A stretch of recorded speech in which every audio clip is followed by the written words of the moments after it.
amazing. Michelle Snow goes for the dunk and she throws it down. One man. Oh, my goodness. Hello, Heisman. Jordan, look at that. Holy cow.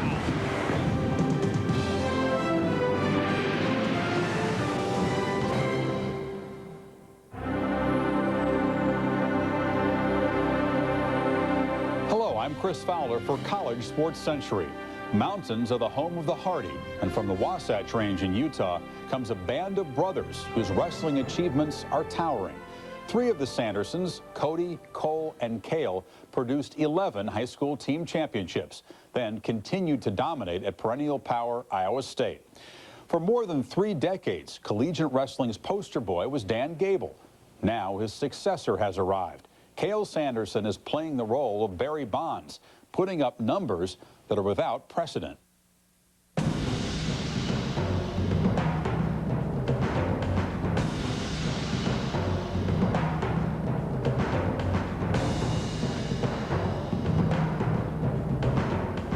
You don't need to say Dan Gable.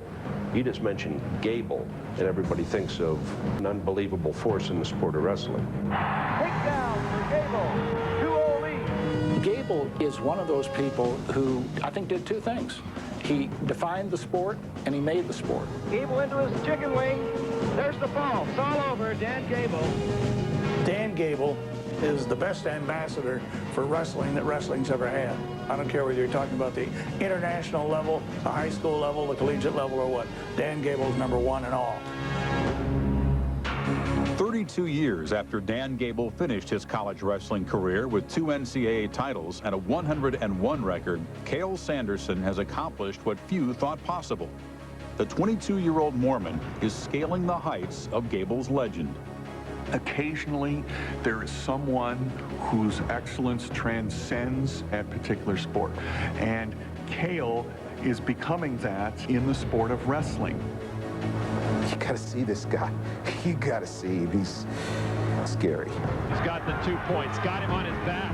Can he get him? Can he get him? If you want to scramble with him, he can scramble with you. If he needs to pull a leg in to score a takedown, he could pull a leg in and score a takedown. He's really rolled it together and has produced a very dominating style of wrestling. Nobody can compare to him, and it's completely, awesome. I watch him and I just go, that's impossible to do. And again, ankle pick takedown. Wrestling has to be continuous movement and motion.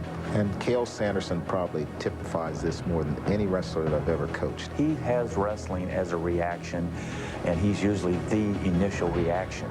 And because of that, he's always one move ahead of somebody. And he's got him, and I think he's pinned. I think he could be pinned. Wow.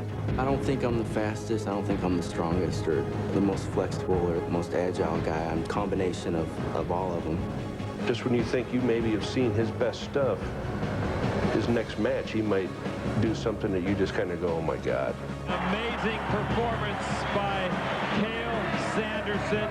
He's really not orthodox. He does things that a lot of people would love to do, but just don't have the athletic ability or the imagination to do. I pulled one of his opponents aside, somebody that had just previously lost to him, and I asked him, I said, what was it like wrestling? And he said, he just plays with you. I've seen him grab our guy by the foot, and it may be a grimace, it may be effort like that, but I see a complete joy to completely dominate his opponent. Unlike Gable, whose only loss came in his final collegiate match, Sanderson was unbeaten in 3 seasons at Iowa State. His first NCAA title at 184 pounds was in 1999, when the freshman confronted Minnesota's Brandon Eggum, a fortress unto himself. There was such a feeling of just nervousness. This guy is huge. This guy looks like Arnold Schwarzenegger. This guy's just going to grab a hold of him and crush him. He has not gone up against a wrestler like Eggum in terms of strength yet here. And many feel Eggum's strength might be the answer to solving Sanderson. He'd be in these crazy situations and it'd be like, what the dickens is he doing? I don't feel like I take a lot of stupid risks in matches like that. I mean, I almost wish I took more. Sanderson likes motion, likes to create opportunities through movement. He can change and adapt in the middle of a match quickly. And when you're wrestling him, you got to know you're going to get in some different situations. Doesn't calculate much. He goes out and lays it right on the line. The guy's kind of stumbling a little, and he starts taking him down like he did everybody else. And it's like, wow, I can't believe it. He's going to do it. Cael Sanderson, the freshman from Iowa State, gets a 6-1 victory over Minnesota's Brandon Eggum. He has such a drive to succeed, to be better than anybody else imagined. He wants to be the best ever. Sanderson's focus on perfection was demonstrated when he beat Virtus Jones of West Virginia in a 1999 All-Star meet. Winning was not enough. And there was probably about 6 seconds left, and Cael had almost gotten reversed to lose the match 7-6. He's like, I don't want to have another close match ever. That's always been his personality. When he was younger, his goal in life was to be an NFL running back. History that was never tackled. I think that if we come close to reaching a point in the sport of wrestling, certainly Cael Sanderson is starting to do that. With a perfect collegiate record within his reach, Sanderson stands on the brink of an accomplishment denied to Gable, who met Washington sophomore Larry Owings in the championship match of the 1970 NCAA Finals. Owings is leading. Got 13-9 with the riding time. The final score, there it is, 13-11. And for the first time in high school or his intercollegiate career, Dan Gable has lost. I think you have to learn from the past. He could utilize Larry Owings, for an example. He could not dwell on it, but take advantage of it from a standpoint that, hey, I'm not the only wrestler out there. There's other people, and there's somebody trying to prepare harder than I am. I know I'll never overlook anybody. I have a lot of people that I'm always training for. You know, whether I've beaten them 5 or 6 times, I'm still thinking about them in practice. I think he's keenly aware that something like that can happen, and he's aware of it when he's training. He doesn't want to give somebody a cheap piece of history. He just doesn't want to lose.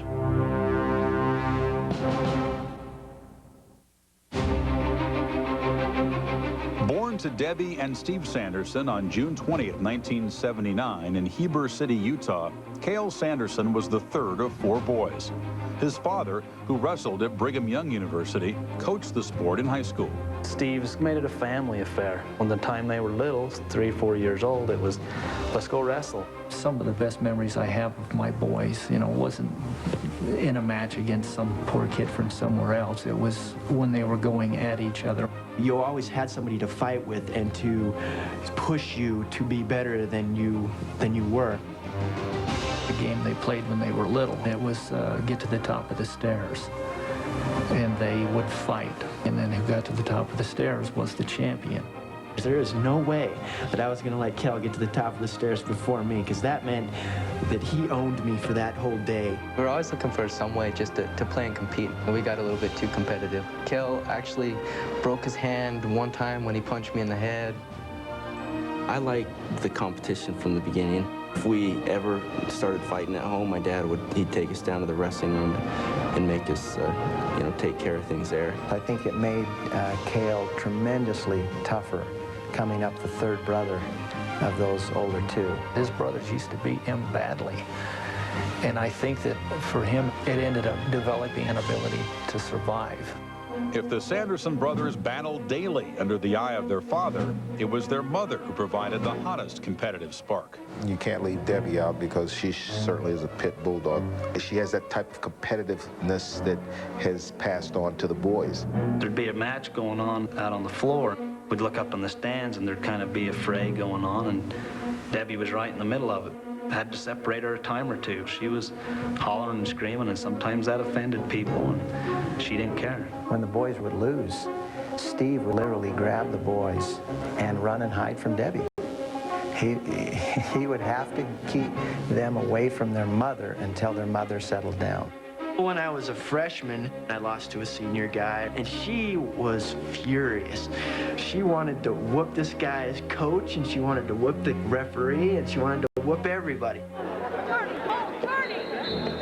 I never liked whining, and I guess maybe I grew up a little bit as a tomboy. Had no brothers, so I hung out with my dad, but maybe I got that from him, I don't know. Spurred on by his mother and father, Cael was hotly pursued by colleges after winning 4 state titles at Wasatch High School. Although courted heavily by Oklahoma State coach John Smith, Cael followed his brothers, Cody and Cole, to Iowa State. I'll tell you, it was a lonely day when he turned down Oklahoma State for Iowa State. He wrestles like John Smith. I think that he probably would have gone to Oklahoma State had his brothers not been at Iowa State. He had that much respect for John Smith. When it came down to it, Iowa State had everything I wanted, plus they had my brothers, so it was just a perfect situation for me.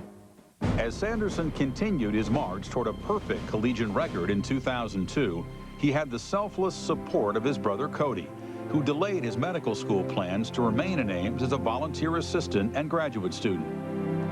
Cody's a brilliant student and probably wanted to start med school a little sooner. He made that sacrifice, I think, on behalf of his brother's career, more so than his. That takes a lot of love. I like being with him, not only because of his wrestling, but we're family. You know, I like being with family. I don't necessarily want to trade this situation in for something just to get a little bit more money or just to maybe further my career by a step when I could be with him doing the things that we've always done. Last year at our banquet, Cael won his 3rd national title, but Cole didn't meet his wrestling goals, and you could see the emotion on Cael's face because Cole hadn't reached his goals. To me, it was more important than his 3rd national title that he cared so much about his brother. When they were in high school, there was times where we had to separate them and say, that's it, that's enough. You're not wrestling each other anymore. And as soon as that intensity was over, they'd walk down with their brother and ride home in the same car with him. You watch him with his family, and there's no rivalry. Between me and my brothers, you know, we always had rivalry, but between him and his brothers, there's just such friendship. It's just a huge support group that I think it's so important. It's just crucial. I can't even explain how important it's been to what I've been able to accomplish.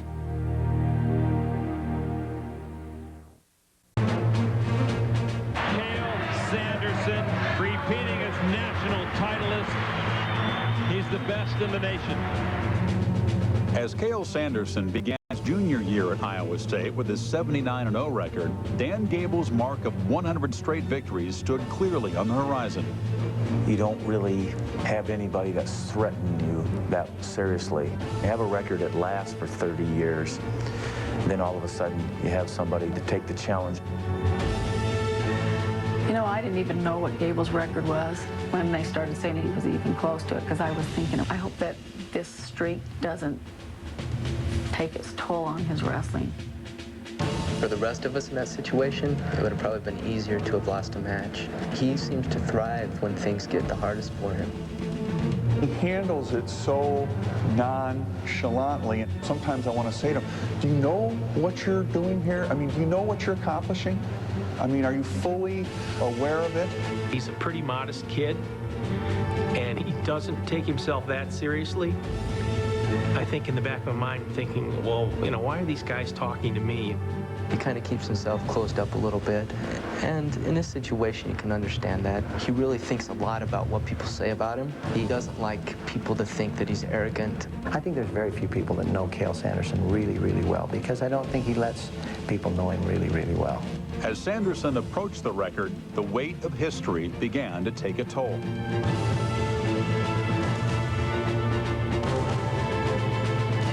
Right when I was getting close to the record, everybody started bringing all this pressure about the record. That's something I had not planned on. I wasn't ever worried about staying undefeated. I was just worried about winning my matches and winning nationals, but now I had to worry about, you know, this record all of a sudden. I could see in him, as that got closer and the press began to hound him, I could see a tightness in his face that I hadn't seen before.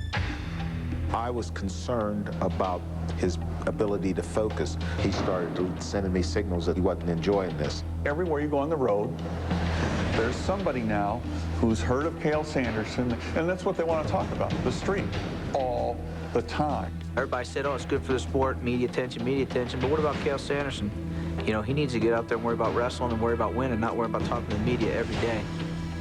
I kind of tried to make the press the bad guys. And it's like, Cael, you need to take a good hard look at this, because those guys are going to have a better story if you lose than if you win.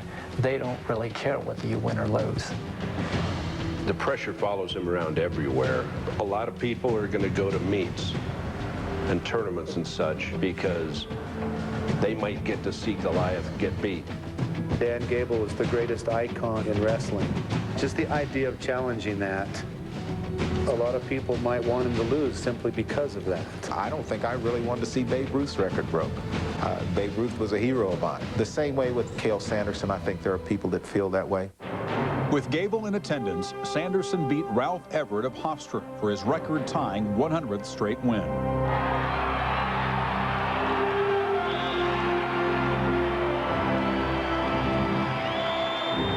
You look at Dan Gable's records that he's held for 30 years, and nobody even came close to him. Now the yardstick's going to be measured by Cael Sanderson. These just happen because you're looking way beyond these type of milestones, and that's exactly where he's at. Just seeing the two greatest wrestlers side by side like that, that is a moment to cherish. It's almost mystical that the two great champions, Cael Sanderson and Dan Gable, set the record at Iowa State. They are the pillars of wrestling in America. As the wrestling world celebrated the two icons of Iowa State, one kept his eyes fixed on the job at hand.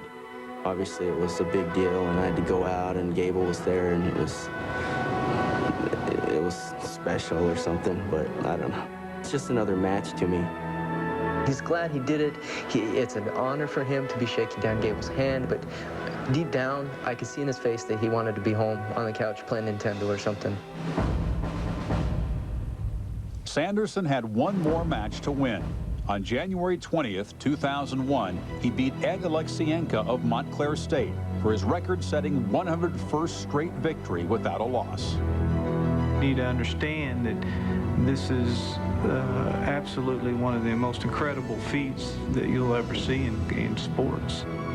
He had been hounded for maybe 3 or 4 weeks straight, and this was kind of the ending of the hounding. Cael Sanderson is now 103-0 at Iowa State after winning 3 matches yesterday at the national duels. The 184-pounder still has to defend his NCAA title and is still only a junior. Sanderson went on to win his 3rd national title. Moving up to the 197-pound class for his senior year, he extended the streak to 144 into late January. There's never been an athlete to win 4 titles and go undefeated. It gives you a real idea of what's taking place right now. If he wins it all, his legacy will be, this is the man that changed the face of wrestling. The interesting point is whether other people will step up from the outside to take the challenge of Cael Sanderson. I had a guy step up to take my challenge, a guy named Larry Owings. Now, I don't know whether he has somebody out there that's dreaming to beat him or just trying to survive him.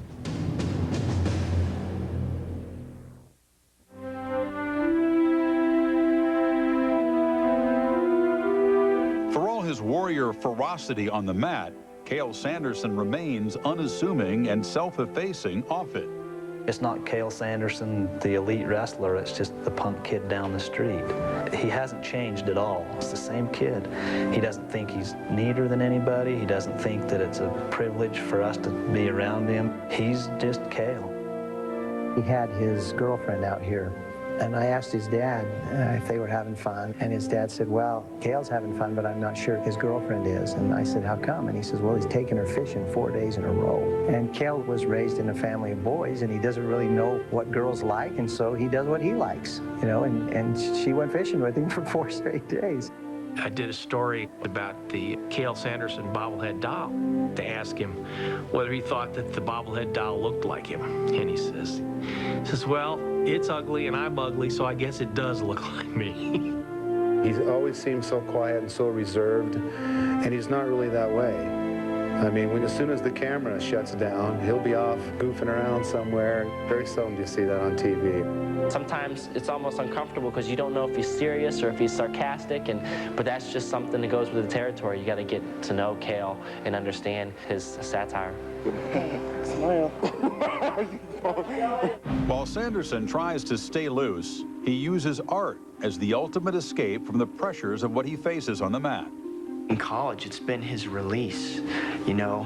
It's a way for him, I think, to explore different parts of his personality and, you know, to really say to himself inside, I'm not just a wrestler. I can be a great artist. I can be whatever I want to be, and I love art, and so I'm going to be good at it. You don't see Cael as an individual who is very outgoing for the most part. He is quite introverted, and that may be his outlet. That may be one way to express himself. He's a very creative guy. He's a creative guy on the mat. He's very serious about his artwork. But wrestling is a 12-month-a-year thing for even the, junior high kids. I love doing a lot of different things other than wrestling, but it's kind of hard too. I mean, I have a hard time not thinking about wrestling. I mean, that's who I am. As collegiate wrestling's greatest performer, Sanderson will need to win an Olympic gold medal if he's to stay on the same historic level as Dan Gable. In that regard, he's not lacking for motivation, having failed to qualify for the 2000 U.S. Olympic team as a freestyle novice. In freestyle, you are not going to help yourself out by exposing your back. And in college wrestling, he's able to do that. And I know there are a lot of situations where Cael scores that he won't be in as a freestyler. When he was training for the World Championships, what I saw was a guy going out, not protecting anything, but the exact opposite, very reckless. And I was surprised to see some of his opponents getting the best of him in certain situations, but it's because he put himself in those positions. There are those that do have some doubts about his international capabilities. If Cael doesn't make it at that level, then I suppose there'll be that question mark. Well, how great was he really? You don't know what's inside him, whether he's going to want to win as many world championships as John Smith or as many Olympic medals as Bruce Baumgartner. I don't know. He's a guy who's got other interests, and who knows where it'll take him.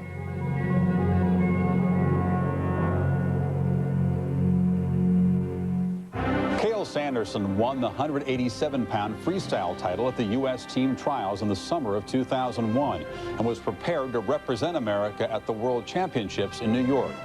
But their postponement was forced by the terrorist attacks of September 11, and the tournament was rescheduled for Bulgaria in late November. That overlapped with Iowa State's schedule, and Sanderson chose to continue his collegiate domination. The international wrestling community will have to wait a while longer to see for itself what all the commotion is about. For College Sports Century, I'm Chris Fowler.